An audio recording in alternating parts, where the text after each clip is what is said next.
Okay. Well, hello everyone and welcome to this webinar. Thanks for joining us. This is a webinar on Transformative Agreements with Colleen Campbell from the OA2020 Initiative. Before I pass over to Colleen, just want to mention a few housekeeping rules. We are recording the webinar, so if you're joining late or you're watching the webinar, we will email it out to everyone later on, so you don't need to take too many notes. There's a chat box, so if there's any questions during the webinar or afterwards, you can put some questions in the chat box and we'll get back to you either during the webinar if it fits or at the end. We should have some time for questions. And that's everything. So I'll pass over to Colleen. Thanks so much for joining us, Colleen. No, thank you. I'm really happy to be here meeting with you all. Thanks for the opportunity, Rami. So my name's Colleen Campbell, and I work for the Open Access 2020 Initiative, which is a global initiative, but it's coordinated on behalf of the world's research community by the Max Planck Digital Library, which is in Munich, Germany. The offices are in Munich, but I myself, I work from home. I'm based in Florence, Italy, so hello from Italy. Buongiorno a tutti. I thought that what I would do today is give you sort of a big picture of the logic and the motivation behind OA 2020 and our goal of accelerating the transition to open access, and then get into a little bit about the tactics that we are using to accelerate the transition, which the primary tactic is transformative agreements. So we'll talk about those and see what they look like in a little bit later on. So first of all, thinking about open access. I don't know if the folks on the line today are actually directly involved in open access, or if they have been more concerned primarily with licensing electronic resources. But just to give you an idea, if you see here on the screen, the effects of the subscription paywall. A couple of years ago, there was an article published in, I think it was Nature, no, excuse me, it was Science, you see the link down at the bottom, that there was an analysis of the access on Sci-Hub. I don't know if you know Sci-Hub, this pirate site that collects research articles. Anyway, so the data was released on the individual researchers that were accessing Sci-Hub and where they came from. So what you have here is a view of where the researchers were from when they accessed Sci-Hub, and you see truly all over the world. And so the question here is, what does that tell us? If people all over the world are going to Sci-Hub, what does this mean? Truly, everyone is. But the key here, it's not only those researchers who couldn't afford access. They're at institutions that couldn't afford access to Taylor and Francis or Wiley or Springer or Elsevier journals. They realized in looking at the data that actually even researchers who were at rich institutions in the US and the UK who actually licensed all of the journals still were going to Sci-Hub for access. So even if they had the full Elsevier package at their subscribed by their library, the researchers didn't go through their library portal to get to the journals. They would go directly to Sci-Hub. What is the lesson behind this? The lesson is that researchers today are not satisfied with the paywall form of access. They want immediate access with one click. And they knew that on Sci-Hub, they could find it with one click. The point is that the system that we have today, based on paywall subscriptions, is not meeting the needs of our researchers. Their expectations are much, much higher and faster than anything in place with subscriptions. So what does that mean? It means ultimately that the scholarly publishing system that we have today based on subscriptions is outdated and dysfunctional. It's not meeting the needs of our researchers who have completely different expectations when it comes to accessing journal articles. They want to get the journal article. They want to be able to interrogate those articles in new ways that are possible with digital technologies. Things like text and data mining, things that they can't do today without having to pay again to a subscription publisher. Even the same authors, when they write a paper, they turn over the rights to the publisher when it's published in their journal. And if they want to reuse their own articles, they have to pay again. So all of this means that with the digital and technological advances that we have today, this system based on closed access is just not meeting the needs of our researchers. And ultimately, we as libraries are propping up that dysfunctional system by continuing with the subscription model. And publishers, of course, are trying to do the same because they're not quite ready for this transition that we are trying to enact. This is the problem, and this is the situation we are living in today. If we think about open access, we know that the movement really started around over 15 years ago with the historical declarations of Budapest and Berlin, the Berlin Open Access Declaration. And since then, we have been trying to grow open access. It was recognized already that the paywall system does not meet the needs of science. So we have to change that, and we need to shift to an open access publishing system. How did we go about that? We created strategies such as funder mandates. The funders would say to researchers, okay, I will give you this grant, but the results that you come up with will have to be published open access. Or new open access journals were created, things like PLOS and Biomed Central and PubMed Central. Institutions might create their own repositories in which they ask their researchers to deposit a copy of the manuscript in the institutional repository so that it could be made accessible after an embargo period, of course. But ultimately, all of the policies and attempts to grow open access were relying on the researcher and forcing the researcher to change their practices, trying to remind the researcher, you have to deposit a copy of your article, you have to publish in this journal, you have to do this, you have to do that. So basically, forcing the responsibility for open access onto the individual researcher. And with those efforts, unfortunately, we have not made the progress that we were hoping for. And in the meantime, we all know, if you're librarians, that the costs of subscription access continue to increase exponentially, way out of control and out of sync with the actual inflationary costs that we might have in our own countries. So that's created really a moment of tension right now where subscriptions are absolutely beyond control in terms of cost, and at the same time, they are not meeting the needs of our researchers. And today we are faced with the situation that we have to recognize the progress that we have made is too slow. It's time to act, and it's time to try something different than what we've been doing before. This graphic here shows you see on the right-hand side in orange, this is the quantity of content that is published immediately open access today, 2016, after so many years of efforts on behalf of the open access movement. And you see on the left what content is still on subscription only. But what's interesting is in the middle there, the bars in the dark blue that show the hybrid publishing that is available. I'm going to talk about hybrid in a moment. Hybrid basically is open access publishing of individual articles within a within a subscription journal. So in the journal, most of the content is closed, but individual articles can be published open access.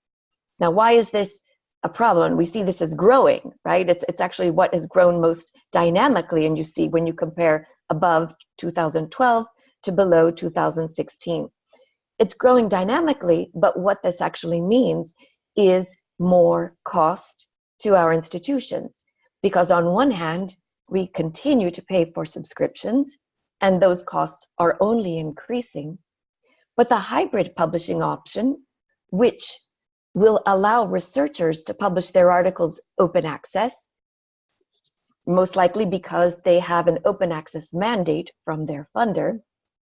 But those open access, the publishing of that open access article in a hybrid journal comes with an added cost. So ultimately, all of this is increasing our costs, and open access publishing is not growing as it should.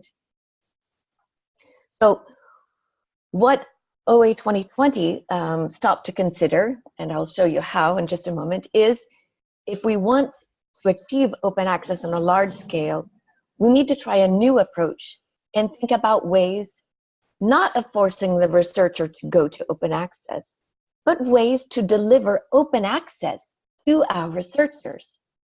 So going to their own natural environments, the journals that they know and trust and respect and want to publish in, we need to find a way of making those journals open access. Now, how did we come up with this idea? That idea is based on some evidence that was gathered in an article. You see at the bottom there the link, an article published by my colleagues at the Max Planck Digital Library, in which they analyzed the annual reports of the STM Association. So the association, the subscription publishers, the big subscription publishers, looking at their annual reports, it's you can see how much they gain in revenue through the subscription system, right? And that number you see at the top in the equation there, 7.6 billion euro a year is what publishers receive in subscription revenues a year. Now, we also know that in a given year, some 2 million articles are published in their journals. Now, this data, the 2 million articles, that's a figure referencing Web of Science. So for the moment, I'm talking about Web of Science data. I mean, obviously, there's so much more content out there that's not indexed in Web of Science, but we're focusing on Web of Science specifically because that is where we will find the articles that are associated and the journals that are associated with this subscription revenue of 6.7 billion euro. So looking at that, the revenues, 7.6 billion euro, divided by the number of articles published in these journals a year, 2 million articles, that comes out to an average cost of 3,800 euro per article under the subscription system. Totally, this is on a macro global level, okay? Now, we also know, because there is increasing evidence out there through either open access publishers who are very transparent about their cost, or through initiatives like Open APC, which you might be familiar with, and later on I'll share a link to Open APC, which is basically a website that gathers data on how much individual researchers at institutions pay to publish open access articles. And that, that's a big body of evidence that's growing. Any institution can gather that data and submit it to Open APC to build a body of evidence that can be of reference to all of us in the world. So we know that by going to look at those sources, we know that the cost to publish an article open access is actually less than 2,000 euro on average. And that's even that's a very high average. And so if we take that cost per article to be published open access, so multiply it by those 2 million articles published a year, we know that it would cost more or less around 4 billion euro a year to publish the same content that we have in subscriptions, but in open access. What does that tell us? It tells us that right now, under the subscription system, we pay 7.6 billion euro, but it would be feasible to publish that same content open access for much less 4 billion euro. That leaves 3.6 billion euro, which currently today are going to publisher profits. And if we found a way to shift the system to open access, that margin of profits now going to publishers could be repurposed at our institutions in other ways. So ultimately, back, the bottom line here is that a cost-neutral transition to open access is possible on a global scale. There is enough money in the subscription system to move to open access. Now, I want to stop a moment. With that knowledge, we should also recognize that pure open access publishing is actually a growing market. What you see here is a list of the top 20 journals, okay, the largest journals around today. And this is actually, again, analysis done on Web of Science, looking at papers published in 2016. You see in gray okay, Romy, I think we have chats, and I presume you are keeping track of the chats, and that you'll stop me if there are questions. So looking at the largest journals today, the ones in gray highlighted here are actually pure open access journals. The second one here, scientific reports published by Nature, that actually in 2017 or 2018 has actually surpassed PLOS One. But what is interesting about this? What is interesting is that if you look at some of these journals and the publishers, Nature Publishing Group, RSC, Elsevier, these are big traditional subscription publishers who, through the open access publishing market, have found a new source of revenue. Open access publishing today is growing, but at the same time, it constitutes an unmonitored and unchecked parallel revenue stream for subscription publishers. Unmonitored because, whereas we librarians who manage the subscription packages with a publisher, we know how much that costs. But when it comes to open access publishing, when our researchers go to publish open access in Nature Communications or in the journal Scientific Reports, they pay for that open access publishing service, but we don't know anything about it. There's this whole other relationship that our researchers are having with the major publishers that we don't know anything about. And that means actually that our researchers are kind of left to their own devices. There's no one there to act as middleman for them to try and gain the best conditions possible. And with that, of course, comes a high risk, the risk that the fees that the publishers are charging for open access publishing are completely uncontrolled and can increase. Here we have an example of it. If we look at what I've shown you here, this is a graphic from the group Delta Think, which is a consultancy that is tracking the costs of open access publishing. And what you have here on the bottom are the costs to publish articles open access.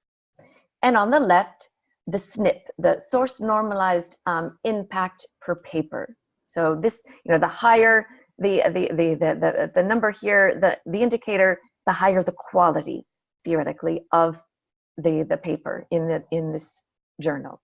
Now the ones clustering on the left in yellow are pure gold open access journals, and we see the price points and the quality of these journals. Clustering here on the right, on the other hand, is hybrid publishing. Hybrid meaning those subscription journals that will allow individual articles to be published open access within that journal. And you see here clearly that the costs to publish in a hybrid journal are much higher, but when you look at the quality, we're still around the same level of quality when you look at the SNP. So this shows that the publishers really have the upper hand here, because the researchers, of course, they want to go to the brand journals that they know, but there's no one in the middle there to act in their best interest and negotiate on their behalf to get better conditions. What the subscription publishers have realized is that publishing and access are two sides of the same coin. We have the subscription publishers now offering open access publishing options and receiving two different revenue streams. So if we want to unlock that system, to change that system, we need to find a way of reining in not only our subscription expenditures, but also get control of open access publishing costs. Both of these revenue streams need to come together to be reined in. Because we know before we saw that we have a $10 billion or 7.6 billion euro cash flow under the subscription system. We just need to find a way to shift that money over to open access publishing services. This is where the Open Access 2020 Initiative comes into play. Obviously, it's difficult for one individual institution or even one individual consortium to negotiate with publishers. We wanted to create an initiative that was a global initiative to bring all of our efforts together to make us stronger. So today, OA 2020, the initiative started around in 2015. It came out of the 12th Berlin Open Access Conference, where there was the realization that we needed to create a strategy that would address the subscription system head on. Okay, of course we continue with our institutional repositories. Of course we continue to look for new methods of disseminating scholarly research. But in the meantime, we need to broaden our strategies to include a strategy specifically to address the subscription system. And this is what OA 2020 is about. How do we get our money out of subscriptions and into open access publishing? You see here some of the countries where we have participants. There are 37 countries represented, over 130 individual organizations. So that is individual institutions can join OA 2020, but we have a lot of umbrella organizations as well, national funding bodies or university rectors conferences. And basically OA 2020 exists so that we can face publishers at eye level. Publishers are global, their journals are global, researchers collaborate across borders. If we are to solve the problem that is subscriptions, we need to have a global initiative to address it together. This is just a perfect example of what we try to do. You see it's a photograph from the Berlin Open Access Conference, the 14th conference, which happened last December. And the clue, the key moment of the conference was a series of colloquy. We invited the CEOs of the 3 largest subscription publishers to come and address a panel representing the participants in the conference. And you see here, we have the CEO of Elsevier addressing the assembly. And over on the right, you see our panel, which, representatives from Asia, North America, Europe, plus, funding bodies, if you've heard about Coalition S, we had a representative from Coalition S, also Africa was represented. So really standing united and addressing the publishers to clarify our expectations regarding open access. Now, when we think about transforming the subscription system and shifting our money away from subscriptions and toward open access, that might seem like a really big job, but it's important to really step back and understand that the money that is spent today in subscriptions is really going primarily to a handful of very large publishers. This is a data point from the Netherlands, but I think that this is replicated in most of our countries, and that is 70% of our subscription dollars actually go to a very small group of publishers. In the case of the Netherlands, 8 publishers. So if we focus our efforts on these 8 publishers, or this group of, say maximum 20 publishers, but even 10 publishers, we can achieve maximum impact for our efforts. Now, how do we do that? There are many ways to do that, but the key strategy would be through transformative agreements. Now, I would like to stop just one second, because before I go further, what I will do now is sort of walk you through how transformative agreements work. But before I do that, I just wanted to check in, Romy, if you're there. I just want to make sure, do I need to stop and answer a few questions before I go on? Hi, there was a question about someone asking exactly what is a transformative agreement. So okay. I've answered it on chat. And I will show that now. Okay. Yeah, and I did say you will explain to it, but I just wanted to answer the question. Okay. And then Irina shared some information, because you talked about open APC, and we have there is an open APC project, and they've got a webinar on open APC. Fantastic. I posted a link to that, which I'll share with everyone when I send out the recording to this. So okay, cool. I didn't want to interrupt you about that. Okay, no. I just but yeah, and some people are having some connectivity issues, but that's why we're recording as well. Okay. So it might be easier for them just to watch it later. Okay, great. But yeah, you're good to go. Thanks, Colleen. Okay, sure. All right, so this is what I'm going to illustrate is how transformative agreements work. But it's important to understand that we are in the midst of a transition. We're kind of in a new frontier, right? A new frontier for licensing, for librarians who do electronic resource licensing. So there is no one fixed model for a transformative agreement that is the standard. Every agreement makes a little bit of progress in your own context, but also in the larger global context. So what I'm going to show you now is kind of just the high-level mechanism of how they work. But of course, we have a community, the ESEC initiative, you see the link at the bottom there, that shares information about transformative agreements, that discusses how they work, that discusses the principles for the agreements. So what I'll show you now is just kind of a high-level view, but I would invite you then to stay connected and get in touch with ESEC to understand the different kinds of agreements that are in place. Maybe you've heard of offsetting, maybe you've heard of publish and read, or read and publish. All of these are transformative agreements. But I will just get into them now and show you the logic.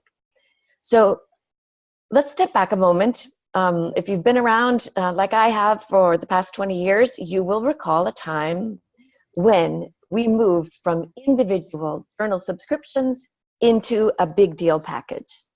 So this is that's where we were. So we've lived through transition before, right? If you all were with me even 30 years ago, or 40, you remember the transition from print to electronic. And then we got rid of the print and we went e-only.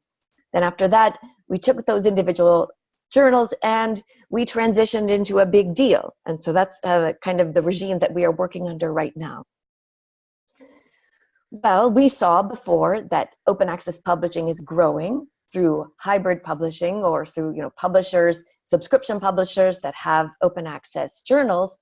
And we see now that there is this duplicate revenue stream, subscriptions and open access, which basically constitutes, when we talk about hybrid, basically the double dipping phenomenon. They are making revenues twice on a lot of the same content.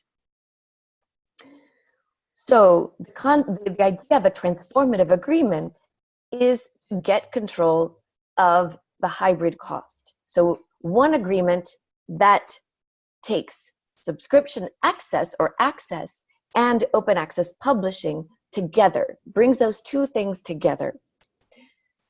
Because we saw before that there is no control over the open access publishing. Most likely in your institutions, you're not even aware of the open access publishing that happens. Maybe it's, the researchers have their own funding. but the first step is to get our arms around that data and get that open access publishing into a single agreement where we can see it, where we can monitor it. And in these transformative agreements, there is truly a formal shift of the money.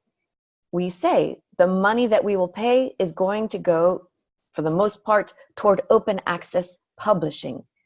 Of course, we're in a transition. So even though in my agreement I say that like the majority of the money that I will pay you, publisher, is to pay for open access publishing of my researchers' articles that are accepted in your journals, there is still usually an element of reading access, because of course we need to guarantee that our researchers also have access to read the content that is still closed. Okay, there is, so it's both publishing and access together, but the majority of the money is shifted to open access. And that's kind of the first step in these agreements. It's also important to understand that as we make this shift on a financial level, there are also changes to our workflows, right? Somehow we have to track the articles that are published by my researchers at my institution or within my consortium that are published open access, because we need to track that, because the publisher will earn, you know, the money we agreed to pay for them for the publishing services based on what's published. So we need to think about shifting our articles, shifting our workflows and our processes. We have to be in a position to be able to address not one package, right? Right now we have transactions at the big package level. As we go forward, we're going to have to shift our workflows to the article level, because the money that we're paying goes to articles. Then the next kind of step in the transition, sometimes this happens within an agreement. In some cases, in some institutions and with some publishers have actually been able to omit the reading fee altogether. The next step in the transition is for the reading fee to go away and the money that we pay go directly toward the sustaining open access publishing, so, and associated only with the exact number of articles published. So we've left behind that big package, and now the costs are going to sustain publication of individual articles. And why is this important? Because if we can unbundle that big lump sum that we pay in subscriptions, we will allow the money then to flow where the researchers want to publish. And, you know, there might, at that point, we can get to a situation where it's not one fee per publisher, but maybe one fee per journal. So to publish in one journal might cost a little more depending on the services that are offered. Publishing in another journal could cost less, again, depending on the services provided. But the key here is to unbundle the big lump payment in subscriptions so that the money can go and follow the individual researchers where they choose to publish. Because today, maybe they want to publish in a given journal, but as technology develops and new systems for disseminating research are created, maybe the researchers want to go to a completely different venue. Maybe the journal, as such, will not even exist in their discipline. Right now, we don't have the ability to support our researchers with open access publishing because our money is tied up in these big subscription deals. So as we work, you know, through this model, and as more and more institutions and consortia join in this drive, it's breaking that subscription, you know, headlock so that the money can follow the researchers and there can be more market pressure on our side. Right now, we don't have a lot of transparency into the costs of subscriptions. We know how much we pay, but we don't know how much our neighbor pays. And that lack of transparency doesn't give us the opportunity to exert any pressure on the market. You know, we can't do cost comparisons. But in an open access publishing world, where the costs are transparent, we will have the ability to control costs, or at least exert more pressure on the market, and therefore have a more differentiated publishing system where, again, the money can follow the researchers and the services that they need. So that's kind of how the transformative agreement strategy works. And obviously, when you think about beginning to engage with publishers in some serious negotiations for open access, the starting point is, of course, to think about being in a position to step away from the table. And I put up the slide just because I want to show you, I mean, even in some of the, you know, the really large research-intensive institutions have stood up to the large publishers and said, this is not acceptable. We want a transition to open access. And if you are not in a position to transition with us, then we will step away from the table. But not only in Europe, for example, but in other countries as well, we have seen this happen. And it's important to understand that when, you know, being part of a global initiative like OA2020, there is this kind of negative publicity happening right now, for example, with the publisher Elsevier, who is not showing themselves to be very, you know, open to the transition as interpreted by the research institutions. And so, you know, libraries are getting prepared, helping the researchers find ways to get at content in the case they have to step away from the table and cancel a package. We've seen now University of California system. They have stepped away from the negotiating table with Elsevier because the publisher was not willing to meet the goals of the consortium, the University of California system. And their objectives were for their authors to publish open access in the journals by this publisher, and also at a cost that is sustainable and, in the eyes of California, fair. So these are the two keys here. The two things go together. Not only do we want open access publishing, but there must be transparency in the costs, and it has to be what we deem to be a fair cost. Now, unfortunately, on one hand, some negotiations with the Elsevier have stalled in some areas, but there are some success stories as well. In Germany, they recently negotiated an agreement with Wiley. Wiley is the third subscription publisher at a global scale, so a very large publisher. And the transformative agreement negotiated is a cost-neutral agreement. Basically, it is on the same level of the subscription spending of the German institutions up until recently. And now all of the articles accepted in Wiley journals by German researchers will be published open access for the world to read. This is 9,500 articles a year by German researchers are published in Wiley journals. So under this agreement, which is called a publish and read agreement, authors in Germany will publish open access.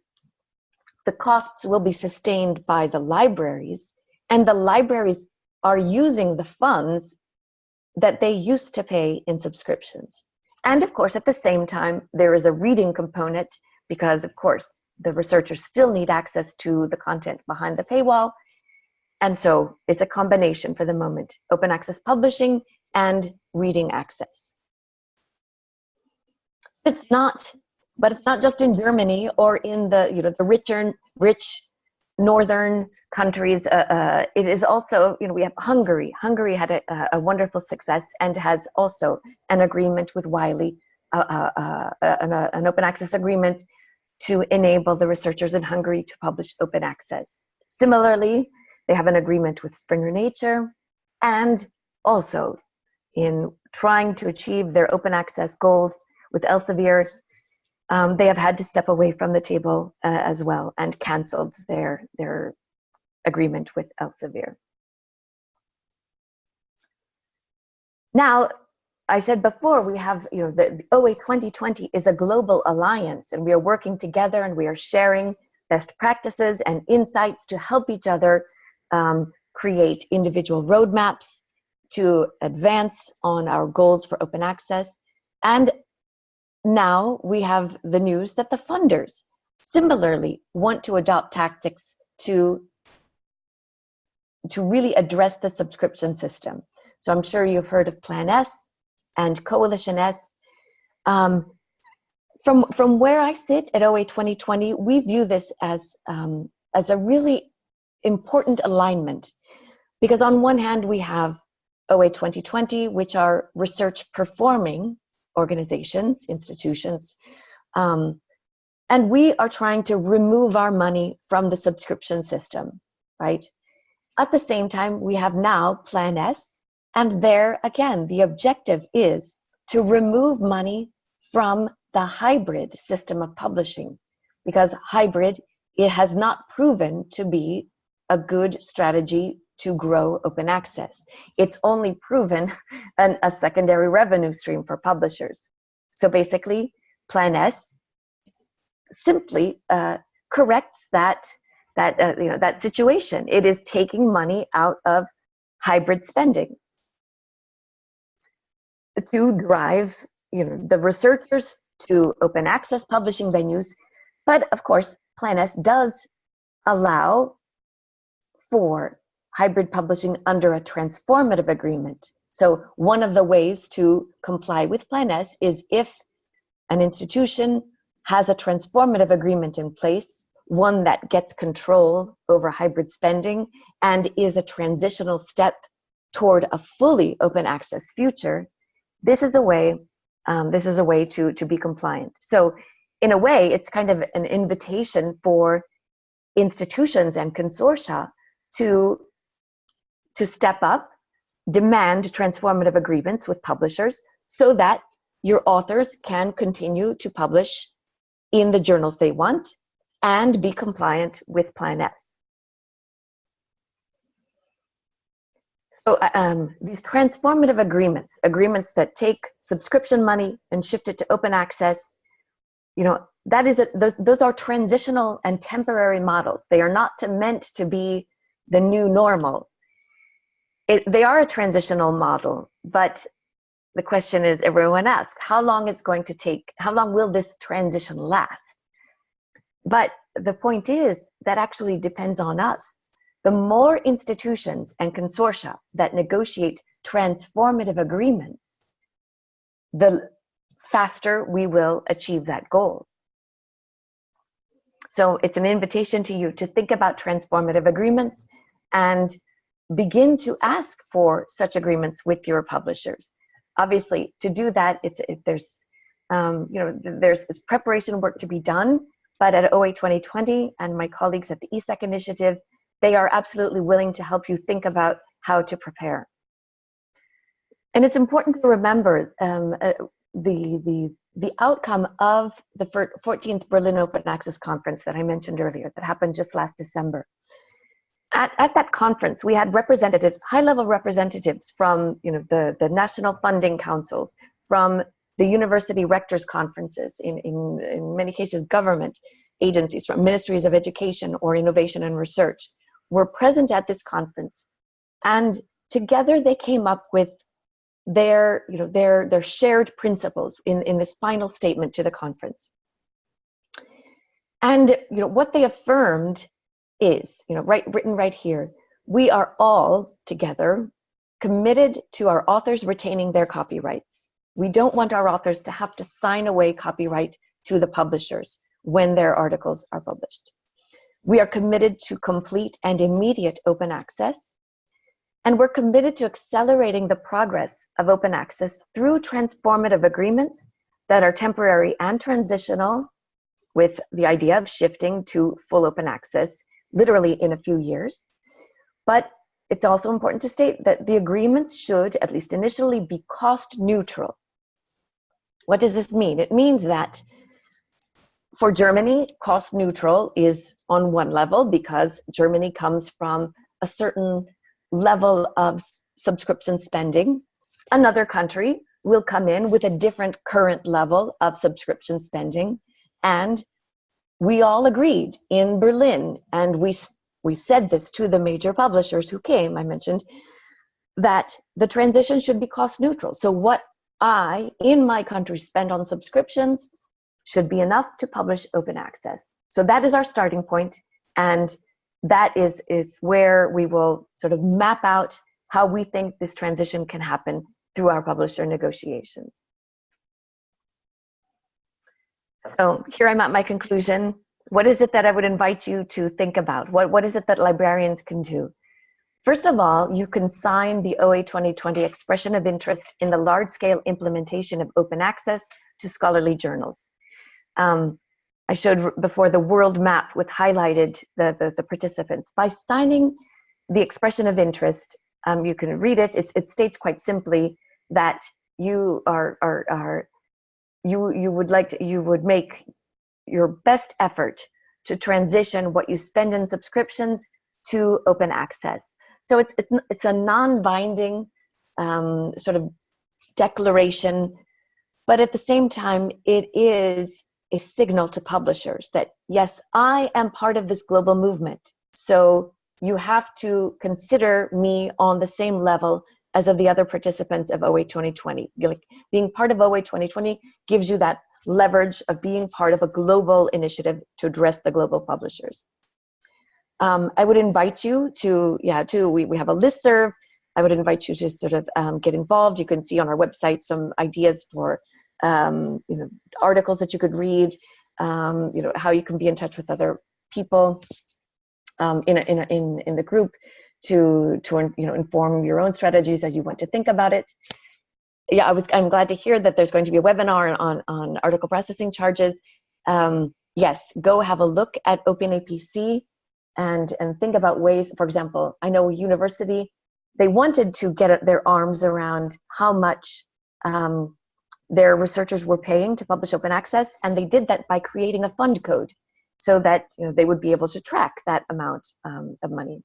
And then I invite you to discuss OA2020 with your senior leadership at the university and government level, or get in touch with me and give me your suggestions on where we need to go. If we need to get peer-to-peers, if we need to get a university rector to talk with your university rector, or at a higher level, how to involve these high-level stakeholders, because ultimately they are the ones who are financing both the subscription funding and the open access publishing funding. So we need to get our high-level stakeholders involved.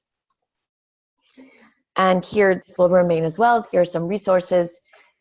The ESAC initiative, which collects information on transformative agreements, and regularly they have a listserv, and they regularly meet to share information about them. So you can get in touch with my colleagues there.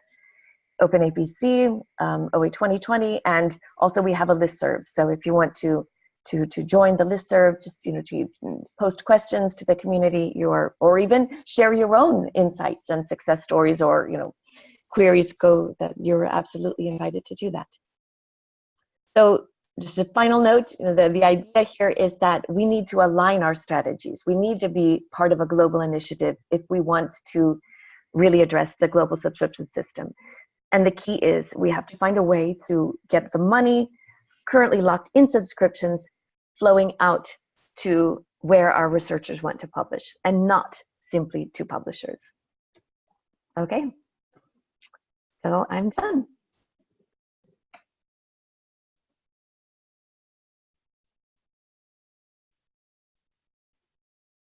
I don't know, Romy, if there are any more questions.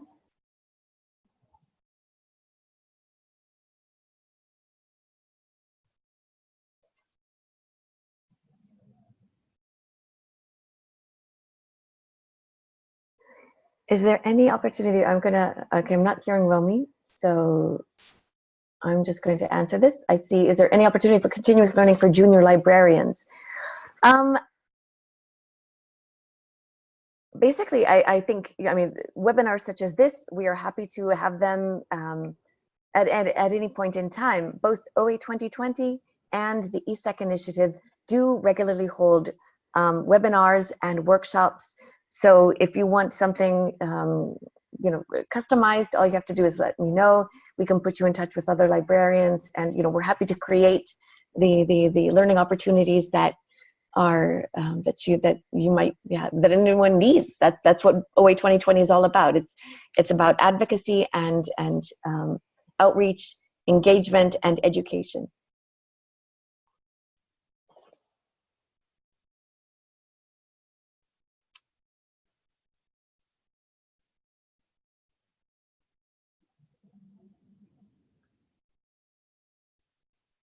Okay. Well, I'm not quite sure. I think we are done. So unless you want to take over, Romy, I guess I can just close out the meeting.